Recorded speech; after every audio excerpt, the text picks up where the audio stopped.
গোপালগঞ্জের মুকসুদপুরে যাত্রীবাহী বাস নিয়ন্ত্রণ হারিয়ে পুকুরে পড়ে বাস চালক নিহত হয়েছেন। এ ঘটনায় আহত হয়েছেন 14 জন যাত্রী। আহতরা ফরিদপুরের ভাঙ্গা উপজেলা হাসপাতালে চিকিৎসাধীন রয়েছেন। সোমবার 28 জুলাই গভীর রাতে ঢাকা বরিশাল মহাসড়কের মুকসুদপুর উপজেলার দিকনগর ইউনিয়নের বড়ইতলা নামক স্থানে এই দুর্ঘটনা ঘটে।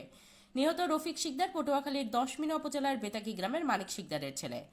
ভাঙ্গা ফায়ার সার্ভিসের লিডার মোহাম্মদ আমিনুল ইসলাম জানান, পটুয়াখালী থেকে ছেড়ে আসা চেয়ারম্যান পরিবহনের একটি বাস মুকসুদপুরে বড়ইতলা নামক স্থানে এসে নিয়ন্ত্রণ হারিয়ে রাস্তার পাশে একটি পুকুরে পড়ে যায়। এতে বাস চালক সহ 15 জন আহত হয়।